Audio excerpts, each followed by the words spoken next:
Hello friends, ओम श्री गणेशाय नमः। जय श्री कृष्णा। आप सभी का स्वागत है आपके अपने यूट्यूब चैनल पर।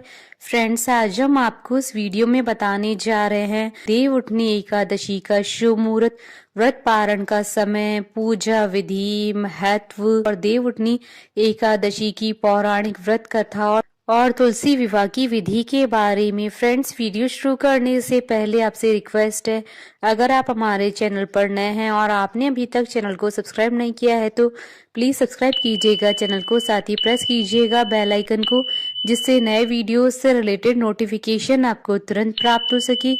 और वीडियो पसंद आने पर वीडियो को लाइक और शेयर जरूर कीजिएगा ताकि सभी भक्तों को इस वीडियो का लाभ प्राप्त हो सके।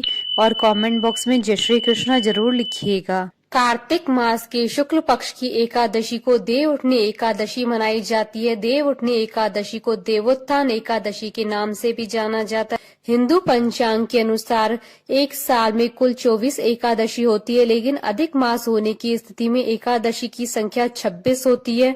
जो भक्त एकादशी के दिन उपवास करते हैं वो एकादशी के नियमों का कड़ाई से पालन करते हैं तथा अगले दिन सूर्योदय के बाद ही उपवास का समापन करते हैं। और एकादशी व्रत के दौरान सभी प्रकार के अनाज का सेवन वर्जित होता है। जो लोग किसी कारणवश एकादशी व्रत नहीं रखते उन्हें एकादशी के दिन भोजन में चावल का प्रयोग नहीं करना चाहिए तथा झूठ व परनिंदा से बचना चाहिए। जो व्यक्ति एकादशी के दिन विष्णु सहस्त्र नाम का पाठ करता है उस पर भगवान विष्णु की विशेष कृपा होती है। कार्तिक मास के शुक्ल पक्ष की एकादशी को देव उठनी एकादशी कहते हैं। मान्यताओं के अनुसार भगवान विष्णु आषाढ़ शुक्ल एकादशी को 4 माह के लिए सो जाते हैं और कार्तिक शुक्ल एकादशी को जागते हैं। देव उठनी एकादशी के दिन चतुर्मास का अंत हो जाता है और शादी विवाह की कार्य शुरू हो जाते हैं। धर्म ग्रंथों के अनुसार भाद्रपद मास की शुक्ल एकादशी को भगवान विष्णु ने दैत्य शंखासुर को मारा था। दैत्य और भगवान विष्णु के बीच युद्ध लंबे समय तक चलता रहा। युद्ध समाप्त होने के बाद भगवान विष्णु बहुत ही थक गए थे और क्षीर सागर में आकर सो गए और कार्तिक मास की शुक्ल पक्ष की एकादशी को जागे। तब देवताओं द्वारा भगवान विष्णु का पूजन किया गया। देव उठनी एकादशी के दिन तुलसी विवाह की परंपरा है। इस दिन भगवान शालीग्राम के साथ तुलसी जी का विवाह होता है।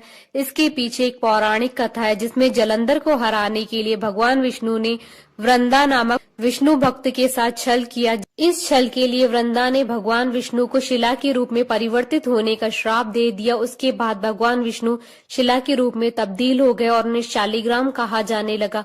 अगले जन्म में वृंदा ने तुलसी के रूप में जन्म लिया और भगवान विष्णु ने वृंदा को आशीर्वाद दिया कि बिना तुलसी दल के उनकी पूजा कभी संपूर्ण नहीं होगी। भगवान शिव के विग्रह के रूप में शिवलिंग की पूजा होती है, उसी तरह भगवान विष्णु के विग्रह के रूप में शालीग्राम की पूजा की जाती है। स्कंद पुराण के कार्तिक महात्म्य में भगवान शालीग्राम की स्तुति कही गई और कहा गया है कि इसके दर्शन से समस्त तीर्थों का फल प्राप्त होता है। प्रति वर्ष कार्तिक मास की द्वादशी को महिलाएं प्रतीक स्वरूप तुलसी और भगवान शालीग्राम का विवाह करवाती है। उसके बाद से ही हिंदू धर्म के अनुयायी विवाह आदि शुभ कार्य प्रारंभ करते हैं। देव उठनी एकादशी पर भगवान विष्णु के जागने के बाद देवी देवताओं और भगवान विष्णु और माता लक्ष्मी की पूजा करके देव दिवाली मनाई जाती है। देव उठनी एकादशी के दिन भगवान विष्णु की पूजा करने से पूरे परिवार पर भगवान की विशेष कृपा बनी रहती है और उसके साथ ही माँ लक्ष्मी घर पर धन संपदा और वैभव की वर्षा करती हैं। फ्रेंड्स, अब आइए जानते हैं साल 2024 में देव उठनी एकादशी और तुलसी विवाह के शुभ मुहूर्त के बारे में। हिंदू पंचांग के अनुसार साल 2024 में देव उठनी एकादशी 12 नवंबर 2024 मंगलवार के दिन है और द्वादशी तिथि 13 नवंबर 2024 बुधवार के दिन है। कार्तिक शुक्ल एकादशी तिथि प्रारंभ होगी 11 नवंबर 2024 को शाम 6:46 पर और कार्तिक शुक्ल एकादशी तिथि का समापन होगा 12 नवंबर 2024 को शाम 4:04 पर। इस प्रकार 12 नवंबर को देव उठनी एकादशी व्रत पारण का समय रहेगा 13 नवंबर 2024 को सुबह 6:42 से सुबह 8:51 तक। देव उठनी एकादशी को शाम 7:10 तक हर्षण योग का निर्माण हो रहा है। इस दिन सर्वार्थ सिद्धि योग का निर्माण सुबह 7:52 से हो रहा है और जो कि 13 नवंबर को सुबह 5:40 तक समाप्त होगा। साथ ही इस दिन रवि योग का शुभ संयोग भी बन रहा है। यह योग सुबह 6:42 से प्रारंभ होगा और अगले दिन सुबह 7:52 तक रहेगा। इस योग के दौरान भगवान विष्णु और माँ लक्ष्मी जी की पूजा करने से मनोवांछित फल की प्राप्ति होती है। विष्णु पूजा का शुभ मुहूर्त रहेगा सुबह 9:23 से सुबह 10:44 तक। कार्तिक शुक्ल एकादशी युक्त द्वादशी तिथि में प्रदोष काल में तुलसी विवाह कराना उत्तम माना जाता है। ये शास्त्रों के अनुसार श्रेष्ठ है। पंचांग के अनुसार इस साल कार्तिक शुक्ल द्वादशी तिथि का शुभारंभ 12 नवंबर को मंगलवार शाम 4:04 पर हो रहा है। इस तिथि का समापन 13 नवंबर 2024 को दोपहर 1:01 पर हो रहा है। इस साल तुलसी विवाह का आयोजन 12 नवंबर मंगलवार को देवउठनी एकादशी के दिन ही होगा, क्योंकि उस दिन ही तुलसी विवाह के लिए एकादशी द्वादशी युक्त प्रदोष मुहूर्त प्राप्त हो रहा है। प्रदोष मुहूर्त सूर्यास्त के बाद से प्रारंभ होता है। ये 13 नवंबर को द्वादशी तिथि में तुलसी विवाह के लिए प्राप्त नहीं हो रहा है। 12 नवंबर 2024 को सूर्यास्त शाम 5:29 पर होगा। सूर्यास्त होने के बाद जब हल्का अंधेरा होने लगे और आसमान में तारे नजर आने लगे, उस समय प्रदोष मुहूर्त होगा। आप उस समय तुलसी विवाह का आयोजन कर सकते हैं। प्रदोष काल सूर्यास्त से 3 घड़ी यानी लगभग 2 घंटे 24 मिनट तक का समय प्रदोष काल का होता है। इस आधार पर तुलसी विवाह का मुहूर्त शाम 5:29 से शाम 7:53 तक रहेगा। इस अवधि में आप तुलसी जी का विवाह भगवान शालिग्राम से कराएं। इस साल तुलसी विवाह के दिन 2 शुभ योग बन रहे हैं। इस दिन सर्वार्थ सिद्धि योग और रवि योग बना रहेगा। तुलसी विवाह के दिन सर्वार्थ सिद्धि योग सुबह 7:52 पर बनेगा और 13 नवंबर को सुबह 5:40 तक रहेगा। वहीं रवि योग सुबह 6:42 से प्रारंभ होगा और सुबह 7:52 तक रहेगा। इसके अलावा हर्षण योग सुबह से शाम 7:10 तक रहेगा। इसके बाद वज्र योग होगा। इस दिन पूर्व भाद्रपद नक्षत्र सुबह 7:52 तक रहेगा। फिर उत्तरा भाद्रपद नक्षत्र प्रारंभ हो जाएगा, जो कि अगले दिन सुबह 5:40 तक रहेगा। ऐसे में शुभ संयोगों में अपने घर में शालिग्राम और तुलसी जी का विवाह रचाने वाले व्यक्ति को अपार धन सुख समृद्धि की प्राप्ति होगी। फ्रेंड्स, अब आइए जानते हैं देवउठनी एकादशी की पूजन विधि के बारे में। देवउठनी एकादशी के दिन पूजा करने वाले साधक को किसी पवित्र नदी या सरोवर में स्नान अवश्य करना चाहिए। इसके बाद किसी साफ चौकी पर गंगा जल छिड़ककर उसे पवित्र करके उस पर पीला कपड़ा बिछाएं और विष्णु जी के चरणों की आकृति बनाएं। कपड़ा बिछाने के बाद विष्णु जी की मूर्ति या तस्वीर स्थापित करें, उनका चंदन से तिलक करें, उन्हें पीले वस्त्र, पीले फूल, नैवेद्य, मिठाई, बेर, सिंगाड़े और ऋतुफल और गन्ना अर्पित करें। इसके बाद भगवान विष्णु की विधिवत पूजा करें, उनकी आरती उतारें, उन्हें पीले रंग की मिठाई का भोग लगाएं। शाम के समय पूजा स्थल और अपने घर के मुख्य द्वार पर दीप अवश्य जलाएं। पूजा की सभी विधि संपन्न करने के बाद घंटा अवश्य बजाएं और इन वाक्यों का उच्चारण करें। उठो देवा, बैठो देवा, आंगुरियां चटकाओ देवा, नई सूत नई कपास दे उठाए कार्तिक मास। फ्रेंड्स, अब आइए जानते हैं तुलसी विवाह की विधि के बारे में। तुलसी विवाह शाम के समय यानी गोधूली बेला में ही करें। इसके बाद तुलसी के गमले के पास गेरू से रंगोली बनाएं। इसके बाद गन्ने से तुलसी जी और शालिग्राम के विवाह का मंडप सजाएं। इसके बाद एक चौकी पर तुलसी का गमला और दूसरी चौकी पर शालिग्राम या भगवान विष्णु की मूर्ति स्थापित करें। तुलसी जी को शालिग्राम के दाईं ओर स्थापित करें। इसके बाद शालिग्राम जी की चौकी पर अष्टदल कमल बनाकर उस पर कलश की स्थापना करें और उस पर स्वास्तिक बनाएं। इसके बाद आम के पत्तों पर रोली से तिलक करके उसे कलश पर स्थापित करके उस पर लाल कपड़े में लपेटकर नारियल को रखें। उसके बाद तुलसी जी के आगे घी का दीपक जलाएं, क्योंकि अग्नि को साक्षी मानकर ही तुलसी जी का विवाह कराया जाता है। इसके बाद गंगा जल में फूल डुबोकर ओम तुलसाय नमः मंत्र का जाप करते हुए गंगा जल का छिड़काव तुलसी जी पर करें। उसके बाद उसी फूल और गंगा जल से ओम नमो भगवते वासुदेवाय नमः मंत्र का जाप करते हुए गंगा जल को शालिग्राम या भगवान विष्णु की प्रतिमा पर छिड़कें। इसके बाद तुलसी जी को रोली और शालिग्राम जी को चंदन का तिलक करें। इसके बाद दूध में हल्दी डालकर तुलसी जी और शालिग्राम को लगाएं। इसके बाद शालिग्राम भगवान पर तुलसी की मंजरी चढ़ाएं।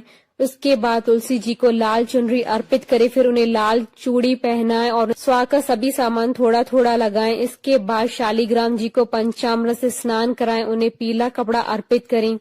इसके बाद कलश पर फूल चढ़ाएं, फिर माता तुलसी और शालिग्राम जी पर भी फूल चढ़ाएं। इसके बाद शालिग्राम और तुलसी जी को मालाएं पहनाएं। इसके बाद किसी लाल या पीले कपड़े से माता तुलसी और शालिग्राम जी का गठबंधन करें। इस गठबंधन के कपड़े में आपको सुपारी, फूल, इलायची और थोड़ी दक्षिणा रखनी चाहिए। इसके बाद घर के किसी पुरुष को शालिग्राम जी को हाथ में उठाकर तुलसी जी की 7 बार परिक्रमा करनी चाहिए। 7 बार परिक्रमा करके तुलसी जी को शालिग्राम की बाईं ओर स्थापित करें। इसके बाद शालिग्राम जी को तिल अर्पित करें और कपूर जलाएं और धूप और दीप जलाकर विष्णु जी की आरती करें। तुलसी विवाह के बाद माता तुलसी के साथ शालिग्राम को मिठाई, खीर, पूड़ी का भोग लगाएं और 11 बार तुलसी जी की परिक्रमा करें। प्रसाद को ग्रहण करें और परिजनों और गरीबों में बांट दें। फ्रेंड्स, अब आइए प्रारंभ करें देव उठनी एकादशी की पौराणिक व्रत कथा। धर्म ग्रंथों में देव उठनी एकादशी की 2 कथाएं प्रचलित हैं। पहली कथा, एक राजा के राज्य में सभी लोग एकादशी का व्रत रखते थे। प्रजा तथा नौकर चाकरों से लेकर पशुओं तक को एकादशी के दिन अन्न नहीं दिया जाता था। एक दिन किसी दूसरे राज्य का एक व्यक्ति राजा के पास आकर बोला, महाराज कृपा करके मुझे नौकरी पर रख लें। तब राजा ने उसके सामने एक शर्त रखी कि ठीक है, रख लेते हैं, किंतु रोज तो तुम्हें खाने को सब कुछ मिलेगा पर एकादशी को अन्न नहीं मिलेगा। उस व्यक्ति ने उस समय हाँ कर ली, पर एकादशी के दिन जब उसे फलहार का सामान दिया तो वह राजा के सामने जाकर गिड़गिड़ाने लगा, महाराज इससे मेरा पेट नहीं भरेगा, मैं भूखा ही मर जाऊंगा, मुझे अन्न दे दो। राजा ने उसे शर्त की बात याद दिलाई पर वह अन्न छोड़ने को राजी नहीं हुआ। तब राजा ने उसे आटा, दाल, चावल आदि दिए। वह नित्य की तरह नदी पर पहुंचा और स्नान कर भोजन पकाने लगा। जब भोजन बन गया तो वह भगवान को बुलाने लगा, आओ भगवान, भोजन तैयार है। उसके बुलाने पर पीताम्बर धारण किए हुए भगवान चतुर्भुज रूप में आ पहुंचे तथा प्रेम से उसके साथ भोजन करने लगे। भोजन आदि करके भगवान अंतर ध्यान हो गए तथा वह अपने काम पर चला गया। 15 दिन बाद आने वाली एकादशी को वह राजा से कहने लगा कि महाराज मुझे दुगना सामान दीजिए। उस दिन तो मैं भूखा ही रह गया। राजा ने कारण पूछा तो उसने बताया कि हमारे साथ भगवान भी खाते हैं, इसलिए हम दोनों के लिए यह सामान पूरा नहीं होता। यह सुनकर राजा को बड़ा आश्चर्य हुआ। वह बोला कि मैं नहीं मान सकता कि भगवान तुम्हारे साथ खाते हैं। मैं तो इतना व्रत रखता हूँ, पूजा करता हूँ, पर भगवान ने मुझे कभी दर्शन नहीं दिए। राजा की बात सुनकर वह बोला, महाराज यदि विश्वास न हो तो आप साथ चलकर देख लें। राजा एक पेड़ के पीछे छुपकर बैठ गए। उस व्यक्ति ने भोजन बनाया तथा भगवान को शाम तक पुकारता रहा, परंतु भगवान न आए। अंत में उसने कहा, हे भगवान, यदि आप नहीं आए तो मैं नदी में कूदकर प्राण त्याग कर दूंगा।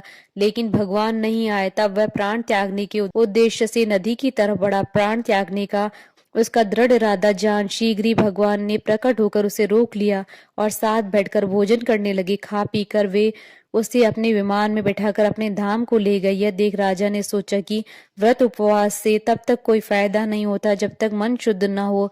इससे राजा को ज्ञान मिला। वह भी मन से व्रत उपवास करने लगा और अंत में स्वर्ग को प्राप्त हुआ। दूसरी कथा, एक राजा था, उसके राज्य में प्रजा सुखी थी। एकादशी को कोई भी अन्न नहीं बेचता था, सभी फलहार करते थे। एक बार भगवान ने राजा की परीक्षा लेनी चाहिए। भगवान ने एक सुंदरी का रूप धारण किया तथा सड़क पर बैठ गए। तभी राजा उधर से निकला और सुंदरी को देख चकित रह गया। उसने पूछा, हे सुंदरी, तुम कौन हो और इस तरह यहाँ क्यों बैठी हो? तब सुंदर स्त्री बने भगवान बोले, मैं निराश्रता हूँ, नगर में मेरा कोई जान पहचान का नहीं है, किससे सहायता मांगू? राजा उसके रूप पर मोहित हो गया था। वह बोला, तुम मेरे महल में चलकर मेरी रानी बनकर रहो। सुंदरी बोली, मैं तुम्हारी बात मानूंगी, पर तुम्हें राज्य का अधिकार मुझे सौंपना होगा। राज्य पर मेरा पूर्ण अधिकार होगा। मैं जो भी बनाऊंगी तुम्हें खाना होगा। राजा उसके रूप पर मोहित था, अतः उसकी सभी शर्तें स्वीकार कर ली। अगले दिन एकादशी थी। रानी ने हुक्म दिया कि बाजारों में अन्य दिनों की तरह अन्न बेचा जाए। उसने घर में मांस, मछली आदि पकवा तथा परोसकर राजा से खाने के लिए कहा। यह देखकर राजा बोला, रानी आज एकादशी है, मैं तो केवल फलहार ही करूंगा।